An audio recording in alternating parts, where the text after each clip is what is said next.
Lucas capítulo 6, versículo 20.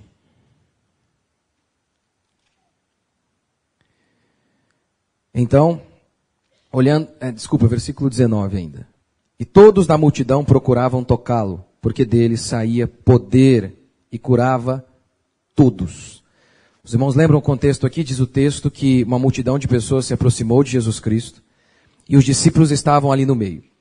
O contexto aqui dessa história é o mesmo lá de Mateus capítulo 5 a 7. É a história do Sermão da Montanha. É a pregação do Sermão da Montanha. Quando Jesus dá o seu sermão, um dos seus sermões mais conhecidos e famosos. E aí, ele faz aqui um chamado à virtude. Esse é o nome da pregação. Vamos lá. Versículo 20. Então, olhando ele para os seus discípulos, disse-lhes. Ou seja, havia uma multidão ali. Mas Jesus se direciona aos discípulos. E você vai entender porque isso é importante aqui no nosso contexto. Bem-aventurados vós os pobres, porque vosso é o reino de Deus. Ele não diz bem-aventurado, a palavra bem-aventurado significa feliz ou abençoado. Ele não diz felizes todos os pobres. Não, ele não diz isso. Ele não diz que a pobreza é uma bênção. Ele diz, vocês meus discípulos, que estão pobres hoje, por minha causa, porque vocês abriram mão de tudo, vocês são abençoados. Esse é o único tipo de pobre abençoado. A pobreza em si não pode ser uma bênção. Por conta da falta de dinheiro, crianças morrem. Por conta da falta de dinheiro, pessoas não têm o que comer. Como que a pobreza pode ser uma bênção? Por isso então havia uma multidão de pessoas ali. Mas Jesus se direciona aos discípulos e diz, você Pedro, que agora há pouco ali, lembra no capítulo 4, se eu não me engano? Pedro havia feito uma grande pesca, talvez a maior de toda a sua vida, e ele deixa tudo para seguir Jesus. Mateus também. Mateus, o publicano, o rico, milionário, deixou tudo para seguir Jesus. É esse tipo de pobreza, somente esse tipo de pobreza, somente esse tipo de pobre que é abençoado. A pobreza em si não significa nada. Nada. Pelo contrário, na maioria das vezes é sinal sim de maldição. Verso 21. Bem-aventurados vós, os que agora tendes fome, porque sereis fartos. Bem-aventurados vós, o que agora chorais. Vocês, o choro de vocês, meus discípulos, é um choro abençoado. Mas o choro de qualquer um não é. Verso 22. Bem-aventurados sois quando os homens vos odiarem. Quando vocês receberem o ódio dos homens. Porque há pessoas que recebem o ódio dos homens porque eles são malditos mesmo. Vocês não. Vocês recebem porque vocês são benditos, abençoados, bem-aventurados. E quando vos expulsarem da sua companhia, vos injuriarem e rejeitarem o vosso nome como indigno por causa do Filho do Homem. Regozijai-vos naquele dia e exultai, porque grande é o vosso galardão no céu, pois dessa forma procederam seus pais com os profetas. Mas ai de vós os ricos. Aqui, a tendência natural seria dizer, né, se ele diz bem-aventurado, que significa feliz ou abençoado. A palavra bem-aventurado aqui é makarios, e significa feliz ou abençoado. É possível que alguma de suas Bíblias aí, em alguma versão, esteja assim, felizes, ao invés de bem-aventurado. Por que bem-aventurado significa feliz ou abençoado? Porque só é feliz quem é abençoado, e quem é abençoado é feliz. São coisas distintas, mas completamente inseparáveis.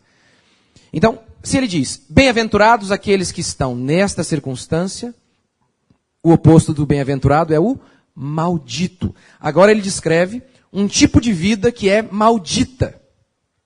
Aos nossos olhos parece que ele é louco, mas veja. Mas ai de vós, os ricos, porque tendes a vossa consolação. De maneira alguma, Jesus está aqui dizendo que todo tipo de rico, ele é ímpio.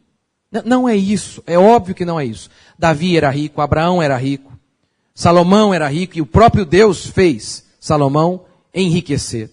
Então, não é isso. O que ele está dizendo aqui é desses homens que fazem do dinheiro o seu Deus, que fazem do dinheiro o seu objetivo de vida. Não é este o estilo de vida de todos os homens? O objetivo deles é ficar rico. É esse tipo de gente aqui que Jesus está condenando. Verso 25. Ai de vós, os que agora estáis fartos, porque vireis a ter fome. Ai de vós, os que agora rides, porque havereis de lamentar e chorar. Malditos vocês quando todos os louvarem, porque assim procederam seus pais com os falsos profetas. Então nós temos de um lado um grupo de gente que é chamada de discípulo de Jesus. E por ser discípulo de Jesus, por ser fiel a Jesus, esse povo vai passar fome, vai enfrentar dificuldade e vai ser perseguido. É o povo que decidiu trilhar o caminho da virtude. Por outro lado, nós temos aquelas pessoas que o objetivo existencial delas é ter dinheiro. O objetivo delas é a felicidade, custe o que custar. O objetivo delas é o sucesso, é a aceitação de todos, é serem louvados por todos os homens. Não é exatamente isso que aquele garotinho que quer ser jogador de futebol deseja? Ele quer o dinheiro, ele quer prazer e ele quer o louvor dos homens. É exatamente essa a descrição dos homens deste mundo. Os homens deste mundo, eles são exatamente assim. Eles pensam que a vida deles, que suas vidas, serão cheias de significado se eles forem ricos, se eles forem bem-sucedidos aos olhos do mundo. Jesus chama esse tipo de gente de maldita. Ainda que eles tenham todo o dinheiro do mundo, que eles tenham todo o louvor dos homens, ainda assim Jesus os chama de amaldiçoados. O que o texto diz aqui é, uma multidão se aproxima de Jesus para ser curada. Mas Jesus direciona seu discurso aos discípulos e comissiona-os ao caminho da virtude. O que é a virtude? É o caminho da excelência moral, do aprimoramento do indivíduo, onde nós queremos ser melhores a cada dia. Multidões só querem soluções para seus problemas. Essas multidões aqui queriam apenas isso. A cura para a sua enfermidade, o alimento para o seu estômago. Eles não estavam preocupados com a verdade. E assim acontece hoje. Eu me lembro uma vez de um parente meu, ele estava doente. Ele era católico. E ele sabia que nós éramos evangélicos. E ele veio pedir de oração a nós. Nós oramos por ele. Na outra semana, na semana seguinte, ele foi a macumba. Na semana posterior, ele foi ao espiritismo. E a cada dia ele estava em um lugar. Ele não estava em busca da verdade, porque o que eu prego é A. O que o espiritismo prega é B, é o oposto. Ele não estava em busca de verdade. Ele estava em busca de solução imediata de seus problemas. E o problema dele é, seus problemas apenas iriam aumentar. As pessoas não querem saber a verdade sobre o trabalho. As pessoas querem apenas ficar ricas. Elas não querem saber acerca da vocação que nós somos chamados. Que nós temos uma vocação. Nós devemos trabalhar por vocação. Entender que o trabalho existe para glorificar a Deus. Eles não querem saber de como a Bíblia define o que é trabalho, por que nós trabalhamos. Não, eles querem apenas ficar ricos. Eles não querem saber sobre o amor. Não. Eles querem apenas arranjar uma mocinha para dormir com ela à noite. E poder assistir o jogo do Corinthians sem ninguém enchendo o saco. É só isso que eles querem. Eles não querem. Eles não querem saber o que é o amor. Eles não querem saber nada sobre a vida, sobre quem são, sobre quem Deus é. Querem apenas ser felizes. Querem apenas rir. E por isso são completamente infelizes. Por mais que tenham seus problemas resolvidos, estão fadados a uma vida miserável. Por quê? Coloca lá, por favor, Lelo. Lelo está aí? Tic-tac. Isso, volta, irmãozinho, obrigado. Só uma vida sábia e virtuosa é uma vida feliz. Só uma vida sábia e virtuosa é uma vida feliz. Por que os jovens sofrem? Burrice! Oséias quem diz isso. O povo perece porque falta conhecimento. Os nossos jovens hoje estão divididos em duas fatias, assim, em dois lados. De um lado, são aqueles que passaram a vida toda apenas tentando passar de fase no PlayStation e maratonando séries, se divertindo. Do outro lado, aqueles que passaram a vida apenas se preocupando em decorar coisas inúteis para passar no vestibular. Porque para ele a vida se resume apenas nisso, arranjar um emprego com um salário alto. Toda a existência dele é resumida nisso. Porque aquele negócio de vestibular não tem nada a ver com conhecimento, com verdade. Não. Aquilo ali é só uma seleção dos melhores empregos. E a pessoa pode fazer, mas ele tem que deixar tempo para se desenvolver como ser humano. Coisa que os nossos jovens não fazem. Então, Eles sofrem, porque eles não sabem quem eles são. Eles não sabem o que é a vida, eles não sabem para que eles foram criados. E por isso sofrem, porque o povo perece porque falta sabedoria. Não sabe nada da vida, não sabe nada do que é o amor. Não sabe, e por isso sofre. Sofre na mão de garotos, tolos, sofre. Falta de sabedoria e virtude. Os casais, por que os casais sofrem? Burrice. Por que nós sofremos? Eu e você, burrice.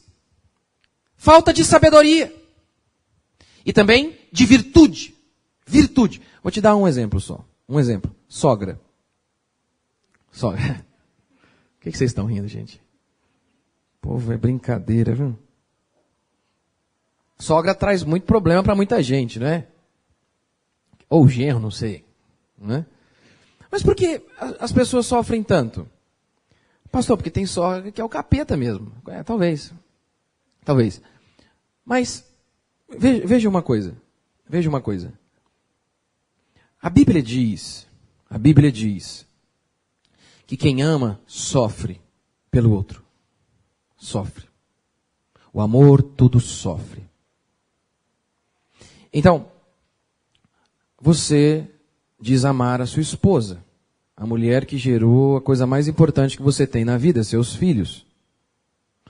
Mas você não pode ter sacrifício bastante para passar uma tarde com a sogra. Porque você diz, não, é muito ruim. E aí tem problemas, porque a sua sogra pode ser uma jararaca, mas não interessa. Ela é a mãe da sua mulher. E se você falar assim, não, mas ela, o que ela fez de bom? Querido, se a única coisa que ela tivesse feito na vida fosse gerar a sua mulher, a sua sogra já mereceria que você batesse continência para ela toda vez que você a visse. Só isso. Só isso. Só. Mas nós não desenvolvemos isso. Por quê? Porque é necessário virtude. Amar talvez alguém que você não... né? Vocês entendem? É difícil. Mas, e aí então nós enfrentamos problemas. Por quê? Burrice e falta de amor. São duas coisas distintas, mas que caminham juntas. O caminho da verdade é o caminho da virtude. É o caminho de se desenvolver como ser humano.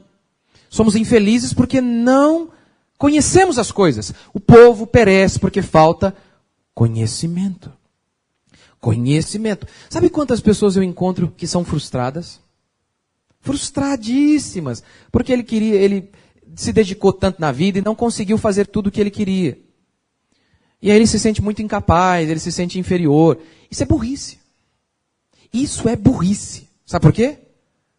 Meu querido, você pode fazer tudo na sua vida, se dedicar a fatores mais importantes, a fatores maiores do que você, para determinar o que você faz na sua vida ou não.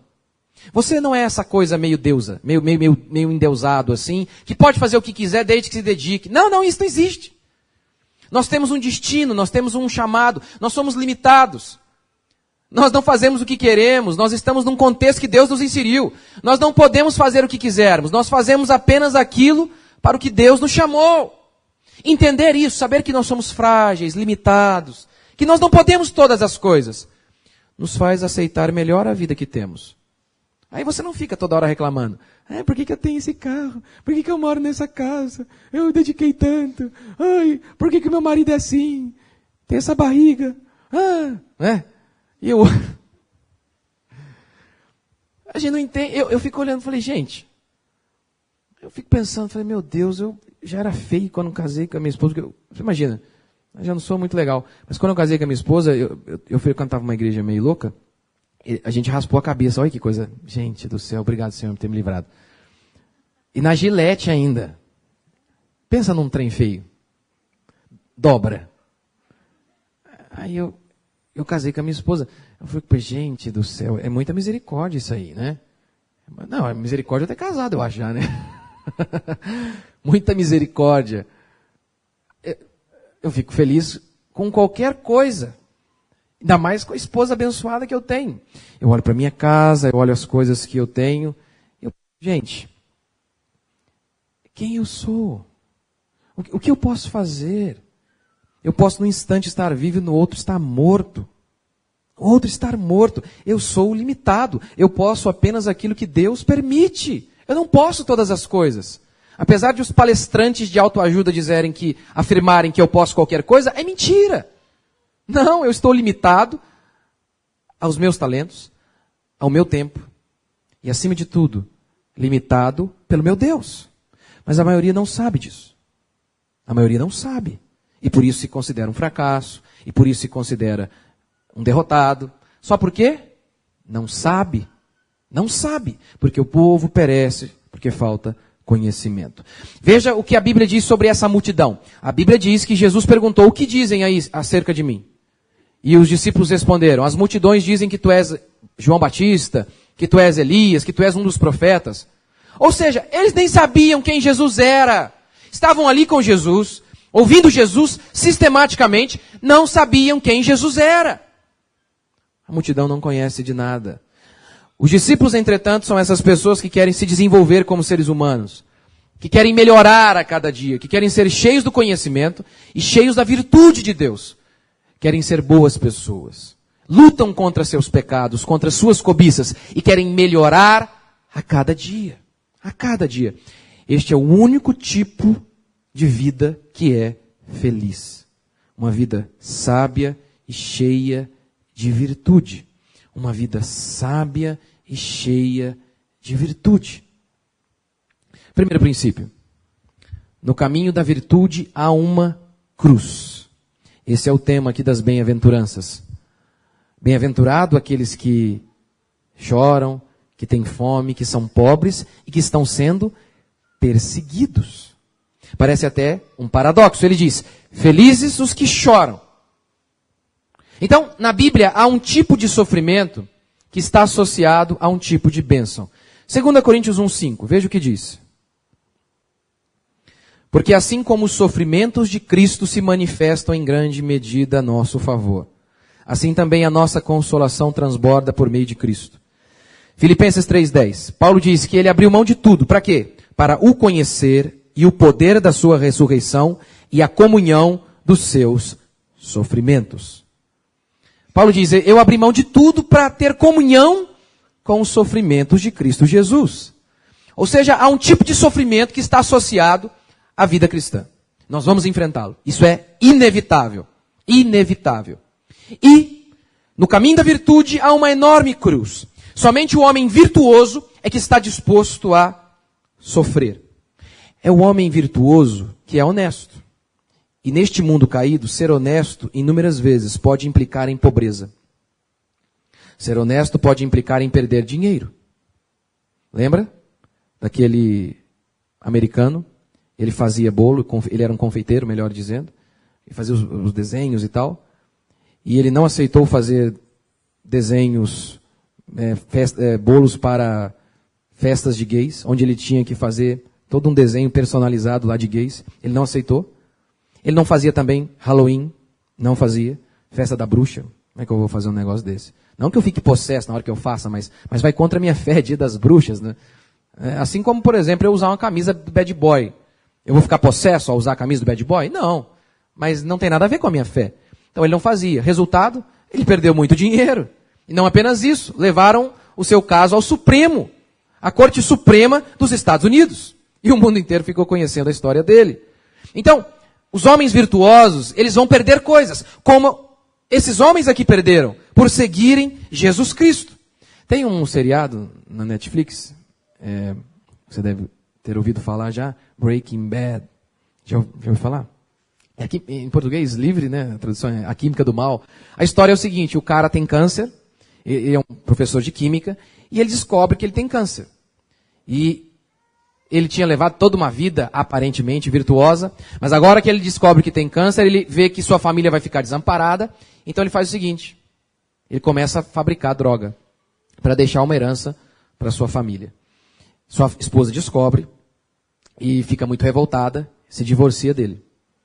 Mas, quando o cunhado da esposa dele, o cunhado leva alguns tiros, e precisa de dinheiro, Aí então ela aceita pegar o dinheiro do tráfico para cuidar do cunhado.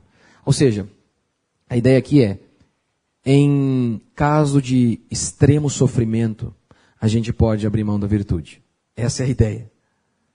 Essa é a ideia. É por isso que, na realidade, quase todo mundo pensa isso também. Todo mundo. Converse com a prostituta da esquina. Ela vai dizer isso. Não. É que você não está no meu lugar. Eu faço isso aqui porque senão eu passaria fome. Os discípulos passaram. Os discípulos passaram fome. E não abriram mão da virtude. É isso que o texto está dizendo. Que se formos fiéis a uma cruz, a um tipo de sofrimento que há de nos perseguir. Mas você nota aqui que não há em nenhuma das bem-aventuranças a seguinte bem-aventurança: bem-aventurados os que buscam a felicidade. Não. Ele diz: bem-aventurados esses que por conta da virtude, por conta da santidade, estão dispostos até a sofrer horrores. Esses são abençoados. Felizes os virtuosos, que mesmo em meio à dor, serão abençoados. Segundo, felizes os que sofrem por serem fiéis. As 4 bem-aventuranças estão relacionadas a sofrimento. Bem-aventurado o pobre, o que tem fome, o que chora e o que é perseguido. Na lei do Antigo Testamento, a pobreza, a fome, o sofrimento, a perseguição, tudo isso era um símbolo claro de alguém maldito. Deuteronômio 28, 23, por exemplo, Deus diz: se vocês pecarem, não haverá chuva. Vocês vão passar fome. Em Deuteronômio 28, 25, Deus diz: se vocês pecarem, vocês serão perseguidos. Por um caminho vocês vão sair à guerra. Por 7 vocês vão fugir. E os seus inimigos irão persegui-los. Mas veja, Jesus está dizendo aqui: bem-aventurados os perseguidos. No Antigo Testamento, Deus diz: se vocês forem perseguidos, lembrem-se, é por conta do pecado de vocês. E Deuteronômio 28, 48 resume tudo isso. Põe lá, Lelo.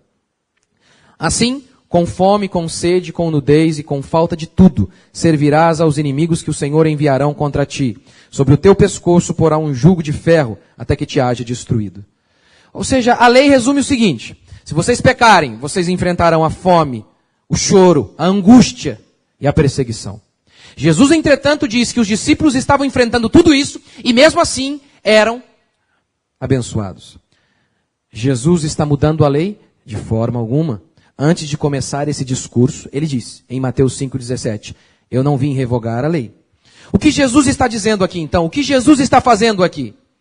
É que esses sofrimentos, ocasionados por conta de nossa fé, porque por sermos fiéis, podemos enfrentar dificuldade financeira, podemos ser perseguidos pelas pessoas. É esse tipo de sofrimento que espera o cristão.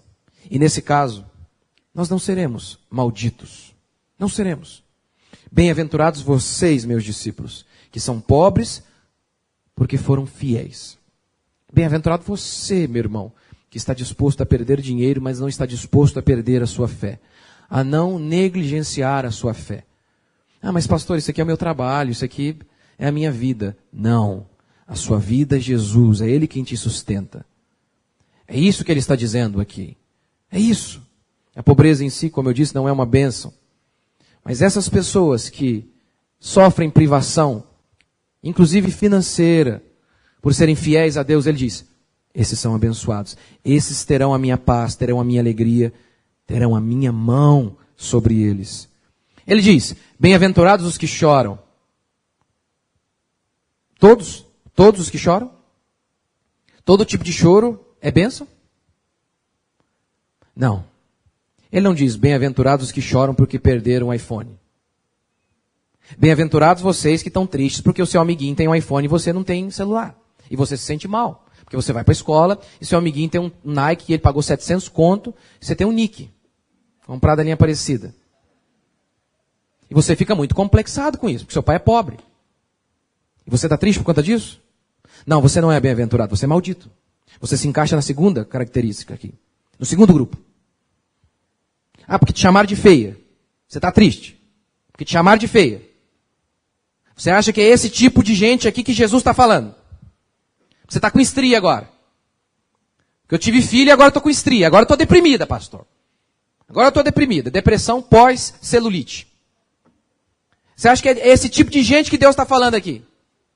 Você acha que são esses, os bem-aventurados? Não, não, não, não. Se você é assim, você é maldito mesmo. Arrependa-se.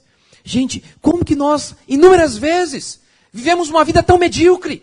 Achamos que a nossa vida se resume em dinheiro, em coisas, no que os outros dizem a nosso respeito, na nossa aparência física. Santo Deus, isso não nos define. Isso não nos define. A vida de um homem não consiste na abundância de bens que ele possui, diz o Senhor Jesus. Tudo isso é tolice, é estupidez. Não significa que às vezes, inúmeras vezes, nós não somos estúpidos. Que nós não choramos por bobeiras. Choramos, infelizmente, ainda somos tolos. Mas não é esse tipo de choro que Jesus está dizendo aqui. Sabe sobre quem ele está direcionando esta bem-aventurança? Bem-aventurados os que choram. São por pessoas como John Bunyan, que foi preso por pregar o Evangelho na Inglaterra. A igreja oficial estava o proibindo de pregar a palavra. Ele diz, não posso fazer isso. O prenderam e ele ficou vários anos preso. E lá na cadeia ele chorava por conta de sua família que ficou desamparada. E principalmente por conta de sua filha cega. Que ele dizia, provavelmente ela vai sair pedindo esmola na rua um dia. É esse choro que Deus está dizendo que é bendito. Não por essas coisas tolas, banais, estúpidas, pequenas e rasas, que inúmeras vezes nós reclamamos. O cara tem lá um carro novo, zero, e ele está angustiado porque saiu um outro mais novo. É brincadeira, gente. Como nós somos medíocres. Como nós somos tão tolos. Não é esse tipo de choro. Jesus está falando para você, que é jovem, e que por ser fiel a Ele, lá na escola, é rejeitado pelo professor, pelo amiguinho, pelo colega. Todo mundo se reúne no grupo e não te chama, porque você é esquisito. É esse tipo de choro que Jesus está dizendo aqui que é bem-aventurado. É aquele tipo de choro daquela moça, que por ser fiel ao Senhor, vê o seu próprio pai católico se virando contra ela. É esse tipo de choro aqui que Jesus está dizendo, bendito. É aquele homem que perde dinheiro por ser fiel a Deus. É esse tipo de choro que Jesus diz, você vai ser consolado. Você vai ser consolado. Terceiro, malditos os que vivem para o dinheiro, para o prazer e para a aceitação dos homens. Jesus diz, bem-aventurados, malditos os ricos. Jesus está mesmo aqui dizendo que o dinheiro é algo maligno? Como eu disse no começo, óbvio que não. Se assim o fosse, ele não poderia fazer de Salomão o homem mais rico de seus dias. Lembra quando Paulo fala? Malditos aqueles que desejam ficar ricos. Esses pecam. Pecam. Os homens que querem ficar ricos vão pecar, diz o texto. Não é pecado ser rico, mas é pecado desejar ser rico. Não é jogo de palavras. Há uma diferença abismal aqui. Há um abismo intransponível entre essas duas falas. Uma coisa é desejar ser rico, outra coisa é ser rico. Não é pecado ser rico, mas é pecado desejar. Vou te dar só um exemplo. Você ama o Senhor. E você vê o seu trabalho como vocação que glorifica a Deus. E o seu grande objetivo é ser honesto em seu trabalho. Custe o que custar, mesmo que isso leve à falência de sua empresa. Esse é o seu objetivo. E, mesmo sendo assim, o Senhor decide te abençoar. E a sua empresa prospera muito. Essa é a única riqueza abençoada. A riqueza que não é buscada. A única riqueza abençoada é aquela que não é buscada. Mas inverta o quadro. Seu objetivo de vida é ser rico. Esse é o seu objetivo. Esse é o seu desejo. Se você assim o é, você vai negar a sua fé. Você vai fazer o que é errado. Um dia, o Natalista estava me contando lá uma coisa do serviço deles, que eles podiam fazer errado, ninguém ia saber. Ninguém mesmo. Chegou lá a peça para trocar era R$2.000, e para consertar eles não gastariam nada. E o seguro já havia pago. Eles têm uma empresa de funilaria e pintura. O seguro já havia pago. Já havia pago para trocar a peça. Aí ele podia ir lá consertar a peça, e ficar com o dinheiro. Quem saberia? Muito difícil. Quando o seu objetivo de vida é ficar rico, pode ter certeza, Paulo diz, você vai pecar. Você vai começar a negligenciar seus valores, você vai começar a dizer, não, esse servicinho aqui é sujo, mas não é tão sujo não. Você vai começar a negligenciar seu Deus e seus valores. É disso que Jesus está dizendo aqui. Maldito esse tipo de gente, esses ricos, que venderam a alma para ganhar dinheiro. Esse é um caminho de desgraça. Há o caminho da virtude, onde se está disposto a sofrer e até perder dinheiro para ser virtuoso. E há esse outro caminho aqui da maldição, onde se está disposto até a perder a virtude para ganhar o dinheiro, para ganhar o aplauso dos homens. Vou dar um outro exemplo. Um pastor prega mentira. Por quê? Porque ele quer essas 3 coisas aqui. Ele quer dinheiro, ele quer prazer, e ele quer status, ele quer o louvor dos homens. Ele quer dizer, o prefeito veio aqui, a nossa igreja é top aos olhos do mundo. Olha que legal, nossa igreja saiu no Jornal Nacional. Que belezinha. Ele quer ser elogiado pelos homens.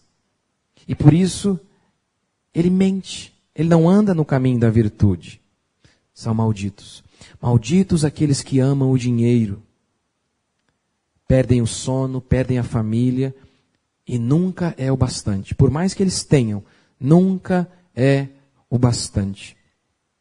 Se tem uma coisa que eu falo para meu filho quase todo dia é isso. O dinheiro não é o alvo da nossa existência. Não é pecado ter o dinheiro. Mas a nossa vida não se resume nisso. A nossa vida não se resume em buscar dinheiro. Ai daqueles que agora riem. São aquelas pessoas que têm como alvo da vida a felicidade, custe o que custar. As pessoas que buscam a felicidade são as mais infelizes. O drogado não é assim? O que é um drogado? O que é um homem drogado, viciado? É alguém que não enxerga nada além do próximo prazer. Ele está disposto a qualquer coisa, até mesmo trazer o caos em relação a todos aqueles que estão ao seu lado. Por quê? Em busca do próximo prazer, do próximo tiro. Depois, Jesus conclui dizendo assim, ai de vós quando todos vos louvarem. Vocês que buscam o aplauso e o elogio dos homens. Vocês são malditos. Veja os jovens. Qual é o grande problema do jovem? Do garoto que tem 14, 15, 20 anos? É isso aqui. Ele é escravo do louvor dos homens. Ele é escravo do que os homens dizem a respeito dele. E ele está disposto a qualquer coisa para ter o elogio daqueles garotos lá da escola dele. Até abrir mão do amor do pai dele. Até isso ele fará. Para se enturmar. Para ter a amizade de seus amigos. Adultos também fazem isso. Adultos também fazem. Inúmeras pessoas vivem aquém de seu potencial, pois estão o tempo inteiro buscando o elogio dos homens. O tempo todo. O tempo todo querendo o elogio dos homens, a aprovação dos homens. Quantas pessoas que preferiram fazer o que agrada a todo mundo, ao invés de seguir a sua consciência. Sabe quanta gente que foi considerada louca, mas continuou? E depois se provou como gênio? É um cara que saiu lá com uma descoberta e tentou patentear aquilo ali, e todo mundo falou, você está doido. Você está doido. Mas ele preferiu não ouvir o que os homens diziam.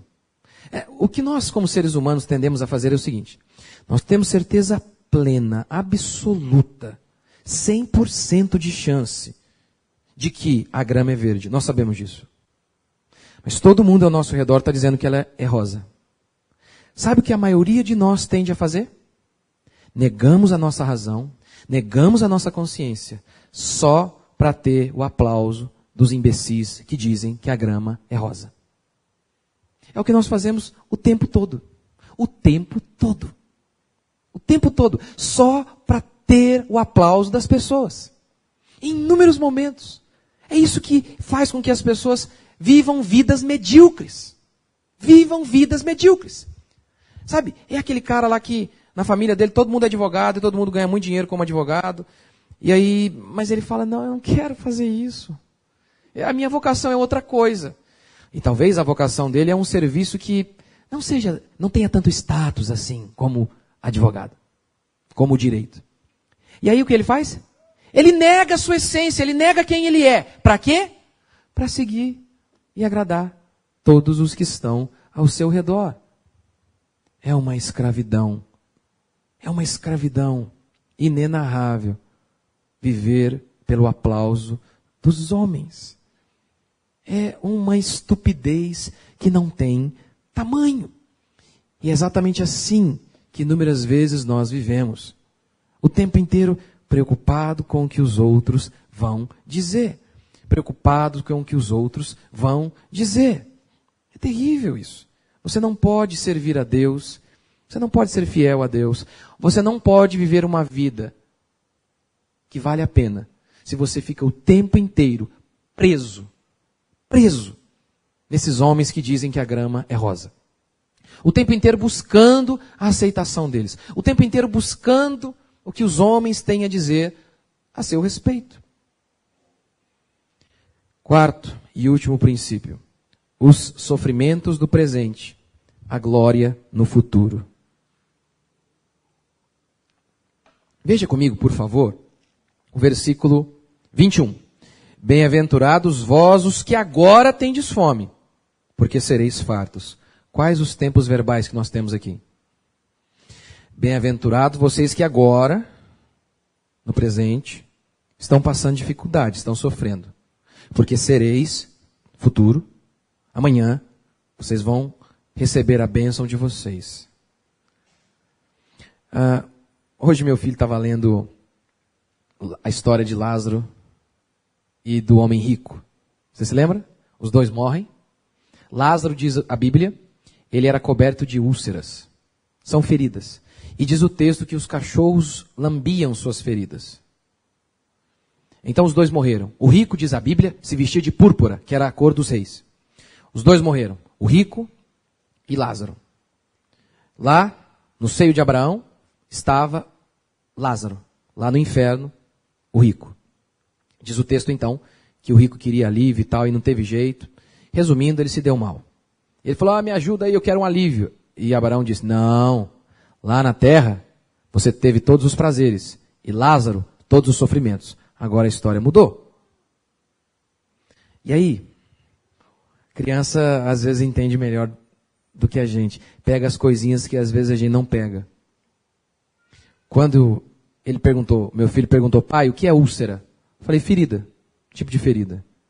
E aí ele leu que o cachorro vinha lamber a ferida de Lázaro. Aí ele falou, que nojo. Foi o que ele disse. Você sabe quem é o Lázaro ali e quem é o rico? O rico não são os homens ricos apenas. Os ricos ali representam todos os ímpios. E Lázaro ali representa todos os cristãos. Porque para o mundo, é isso que nós somos, mendigos. Para o mundo, nós estamos privados de todo o sofrimento, de toda a riqueza que este mundo tem para oferecer. Nós não fumamos. Nós não dormimos com meio mundo. Nós tentamos não xingar de volta. É um prazer xingar de volta, não é? Nós tentamos não fazer isso. A gente tenta engolir o sapo. Nós estamos privados de muitas dessas coisas deste mundo que eles chamam de riqueza. Os homens não nos amam. Os homens deste mundo nos odeiam. Como Jesus disse que nós seríamos odiados. Aí eu estava dizendo para ele, é isso que este mundo vai sentir de nós. Nojo. É isso que eles sentem de cristãos verdadeiros. É assim que nós somos para este mundo. Mendigos. É isso que nós somos. Estamos privados de inúmeros prazeres. Os ímpios não. A mulher ficou velha? As coisas estão caindo? Troca. Pega uma 2.0 ali, está tudo resolvido. Não é? O crente não. Ele aguenta aquilo ali. Até o fim. E vai ficando mais feio, hein, irmãos? Esse dia eu estava falando, Dani, como é que vai ser quando eu estiver mais feio ainda? Quando eu tiver com 50 e 60, como é que vai ser, hein? Gente do céu, tudo caído. Vai ser assim, hein? Negócio terrível. O negócio não é fácil, não. Os ímpios não. Eles trocam. Pega uma nova paixão. Não é? Pronto, vai ali, sai à rua, se diverte. O crente não, ele vai ali e fica ali com aquele mesmo arroz e feijão ali todo dia. Até que a morte o separe. Somos mendigos. Somos mendigos. É assim o mundo nos vê. Só alguém que crê na eternidade está disposto a seguir o caminho da virtude. Só aqueles que sabem que há uma recompensa amanhã vão seguir o caminho da virtude. Somente esses. Voltando ao Breaking Bad lá. Quem é que diz, não vou vender droga, não vou para ganhar dinheiro, porque, nesse caso agora, já que eu estou sofrendo, então nesse caso eu posso abrir mão da virtude? Não vou fazer isso. Sabe por quê? Sabe por que eu posso morrer e enfrentar o sofrimento? Porque o meu Senhor disse assim, aquele que crê em mim, ainda que morra, viverá. Quem é que pode andar de maneira virtuosa nestes dias, senão aqueles que acreditam que existe uma glória e uma recompensa futura? Somente esses podem viver em virtude. Somente esses que podem fazer o que é certo. Porque eles sabem que agora é um momento de sofrimento. Mas eles sabem que os sofrimentos do tempo presente não podem ser comparados com a glória que há de ser revelada em cada um de nós. Portanto, o que a Bíblia diz é, os sofrimentos do cristão são momentâneos. O que a Bíblia diz é, os prazeres dos ímpios também. O que a Bíblia diz é, a glória dos cristãos é eterna. O que a Bíblia diz é, o sofrimento dos ímpios também. É por isso que aqueles homens morreram pobres, perseguidos e torturados. Aqueles discípulos ali. Por quê? Porque eles estavam dispostos a qualquer coisa para andar no caminho da virtude. Porque eles sabiam que Jesus Cristo havia morrido na sexta, ressurreto no domingo, e prometeu que iria fazer o mesmo com eles. Você também crê?